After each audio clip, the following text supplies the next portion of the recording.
Welcome, everyone, to A Mexican and a Redneck Father the World. We are your hosts and surrogate fathers, Juan and Ben. Today we will be discussing hanging out with old people.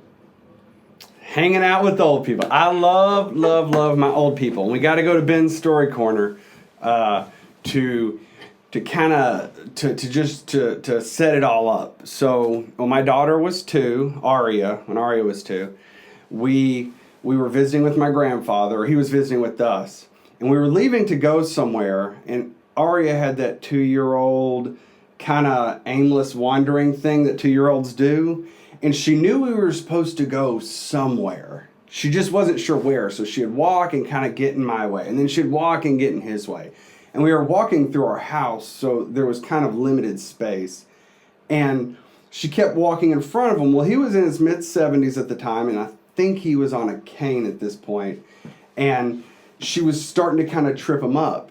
And he just simply reached down, put his hand on top of her head and gripped it, pointed it in the direction we were supposed to go, and then pushed a little towards the direction. She took like 2 steps, and then she was perfectly aligned and straight and knew exactly where to go to leave, to get to the door. Like, she just understood. And it seemingly just, well, he didn't want to trip. And he probably doesn't even know what he did. But what my papaw did in that moment was he showed me how you're supposed to raise children. Because I had only been a parent for 2 years at this point, and I didn't have time on my side as much, and everything was new because it's my first child. And I'm like, well, how, you always have these questions like, well, what about this? What about that? How do I do it? And one of the things I recognized in that moment was he knew that she wanted to be a part. He knew that she knew we were supposed to be doing something and was trying. But he also knew she needed guidance. And he simply guided her the best way he knew how. Because she's 2, she can't speak. And when she does, it's not that great. She can't understand a full description of why we're going to go do something fun. But to grab her head and point it and push a little, let her take a couple of steps, and then, now she's walking straight. She's not tripping us up. She's not getting in the way. It's not an issue. She's just guided. And I realized, okay, these are little humans. They do have little feelings, but my job, and they have thoughts and ideas and hopes and desires, but my job as the parent is to guide them. And he doesn't realize he taught me that, but in that moment, I realized so much. And it's just the value that old people can give you by guiding you. And old people's kind of relative to who you're talking to, because we're old to 15-year-olds. Right. I guess it's like, is that a southernism? Like old people? Old folks? Old folk? Old timers? Old timers? Hey, old timer. You want to sell that truck? Make a good deal. No, that's so good, man. That's so good. As far as like, there's just the wisdom about that. I forget what book I read. I want to say it was like the Fourth Turning or some kind of book. I apologize. Anyways, but I remember there was a quote on it talking about as far as like the importance of intergenerational relationships, as far as like how between when you're a dad and your son. You grow up and there's almost kind of like a little bit of that animosity between like you and your dad, and you're like, oh, my dad just doesn't understand me. But then Grandpa comes along and he's like, oh, Grandpa gets me. I like hanging out with Grandpa. And I don't know if I've told this story before. Like, I remember when I was probably like 6 or 7 years old, and I had this thought as like, well, Dad's my dad, but then Grandpa is Dad's dad. So if I can convince Grandpa to tell my dad what to do, then in a way he'll have to listen to him because that's his dad, and I have to listen to my dad. So if I can convince him, then I can do what I want to do. I just simply got to convince Grandpa to tell Dad what to do. And I was like, oh, it doesn't really work that way anymore. Yeah. Once you hit that threshold of like, hey, I'm a dad now, you're a dad, these are my kids, and then it's like, yeah, it doesn't really work that way. And I remember my dad many times telling me, he's like, because I'm the oldest of 6 in my family, so my younger brothers, I'd be like disciplining them. He would get so mad. He's like, those are my kids. If you're going to don't be disciplining my kids. Whenever you have your kids, you can raise them however the crap you want. But my kids, you're going to treat them the way I tell you to treat them. And I'm like, oh, okay. Which is kind of cool because like now that I have my kids, he doesn't really tell me anything. He's just grandpa. He's like, yeah. I think he remembers saying that. And, which is kind of funny. But yeah, man, that is so good. That is so the importance of hanging out with older people, with the older generation. I think that's something that we're missing, man. In today's society, it's just that we. Okay, I'm gonna go on a little bit of a rant. A little bit of a rant. Do it. My pet peeve with the American culture. Okay. Which I do not like. I don't appreciate. I think it's just wrong in a lot of ways. We put our old people in retirement homes. Yeah. I don't know. I don't like that. In the Hispanic culture is starting to get a little bit more like that, especially as we become more Americanized, which is I just hate it. But I think there's just such an importance. I remember like in my grandma's house, it started off my grandma and grandpa's house. It started off as a single room. And then by the time they got into the older years, it was a 2-story house with multiple rooms and bathrooms, stuff like that. But whenever we go to Mexico, that's where we stayed. We stayed at grandma's house, and they just built on it because everybody was living there. My aunts were living there, my uncles were living there. Like everybody's living together in family, and there's that unity. Like the family takes care of the family. We don't put grandma in a separate place because she's living with us. We're taking care of her. You're still part of the family. And I see, I think there's such a huge disconnect because we see older people like, it's a bother. Oh, they're just going to get in the way. Yeah. Versus like, hey, they have wisdom. Yeah, they're going to be annoying, but so are kids. So are we. If you have kids, your kids are going to get annoying at a point you're going to be like, can y'all just go in the other room? Can y'all, let me do that. So, anyways, I just completely disagree with that. And I've told my wife, like, look, if it comes to a point to where our parents are not able to take care of themselves, we're going to take care of them. We're not going to put them in the home. We're going to figure it out. Whether it be we add an extra room, a mother-in-law suite in the backyard, but they're going to be in our vicinity where we can see them. I told my papaw and my mom and mother and father-in-law, I will always have a camper chained up to a tree in the backyard with your name on it. Like, you will get a camper in the backyard, if nothing else. I don't know how big our house will be if you need it, but if I got a place, you got a place. Yeah, and what I'm not saying is like, oh, have them in your house or have them all up in your business, but you want to have them close by. Yeah. You want to be. My desire for like my kids, I want them to learn and grow up and know them because I feel like with me, I was born in Mexico, raised here in the States, but the only times that I got to see my grandparents was when we took family trips to Mexico. So it was like for a week at a time, 2 weeks at a time, out of every couple of years. Oh, yeah. And then there was a big chunk of my life, from when I was 8 years old until I was 17 years old that I didn't get to see them because I was in the U.S. and I wasn't able to travel to Mexico.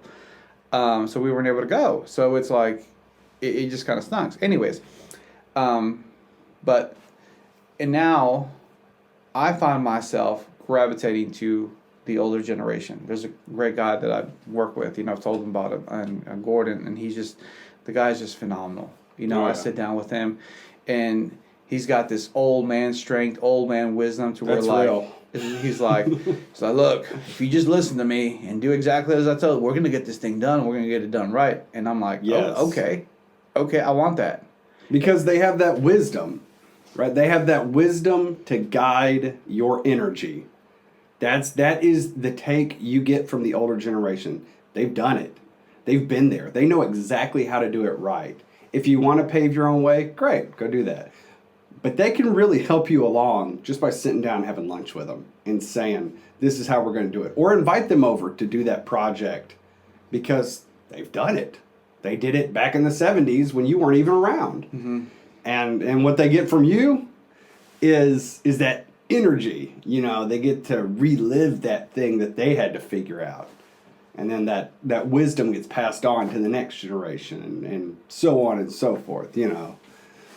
So, like, you know, for people out there, Ben, that are like... But I interrupted you. No, you're fine. You're fine. You're fine. I got excited. Yeah. I love my old folks. So for people out there who are sitting down, because I'm sure there's a lot of people out there sitting down and listening to the podcast right now, and they're like, man, you know, I get what you're saying. They're just so annoying, and they stink. You know, and it's just weird. I'm like, because when I was in high school, I worked at a retirement home? Retirement home or assisted living home, and I enjoyed it. I love working with the older generation because I mean they were full of stories. Oh yeah, you know, and it's so like many good stories. And it's like they have this wisdom, this life experience, and a lot of the times we equivalent like, oh well, you don't understand our technology, so you're dumb, you're stupid. And I'm like, they can do things that we have absolutely no idea how to do anymore. Which, yeah. Oh yeah. You know, like I didn't learn how to use a freaking drill until I was like 25. You know, which is kind of sad, you know. And then I'm learning how to use hand tools that it takes a lot of precision and stable hands to be able to use it in it versus, you know, we have this modern technology and they may not know how to use it, but they had technology of their own. They had innovation of their own, which I'm telling you, we probably don't know how to use anymore. My grandpa, my papa, so he was telling me about setting points in his old Chevy pickup, and I just stared at him like, what do you what? And most people don't know how to set points on a vehicle anymore. I have no idea what that is. Right, because you're looking at me like a calf looking at a new gate, as my grandpa would say.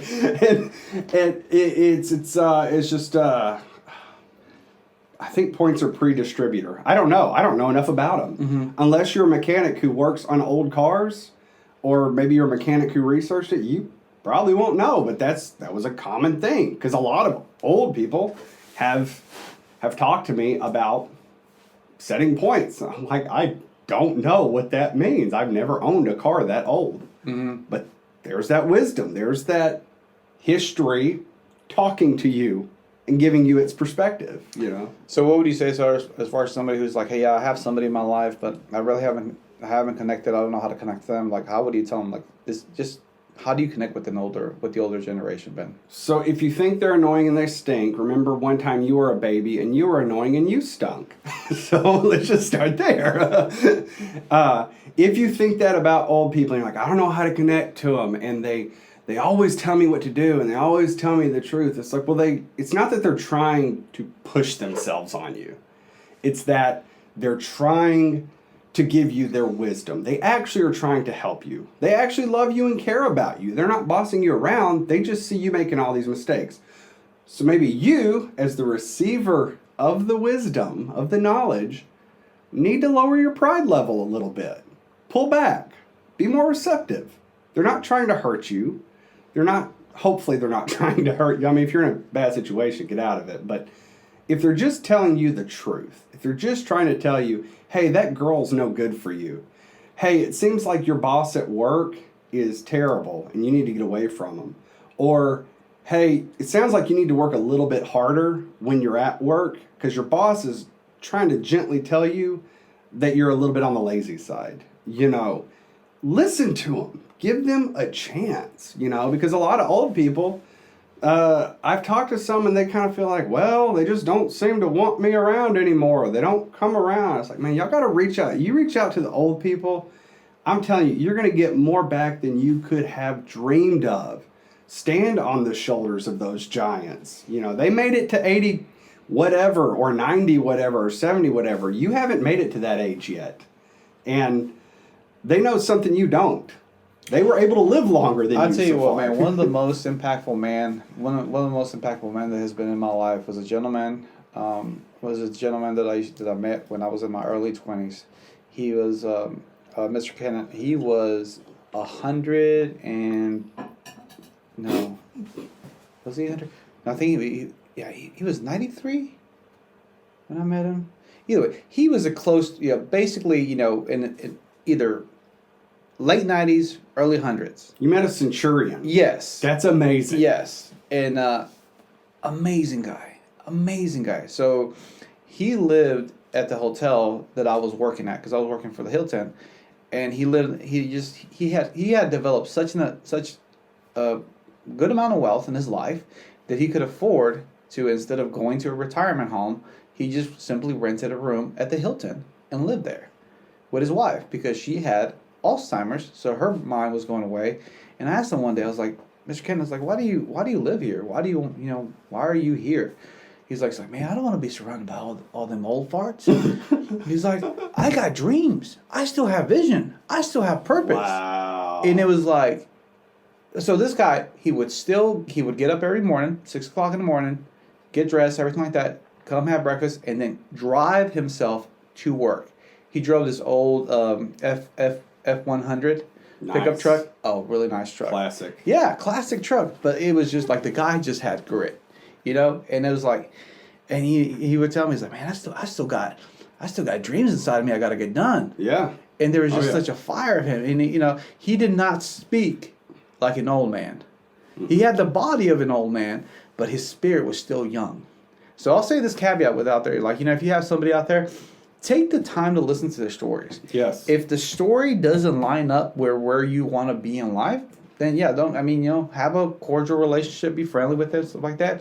But maybe that's not the person that you're supposed to gravitate to and be like, oh, this is my person, this is my sage, my whatever, grandfather, But then when you find that individual that's like, okay, when I'm his age, I want to be like him. Yeah. Then that's the person you want to hang out with. Absolutely. Yes. That's it. Yeah. I ain't got nothing more, man. Thank y'all for listening to a Mexican or redneck father the world. We love you and we're proud of you.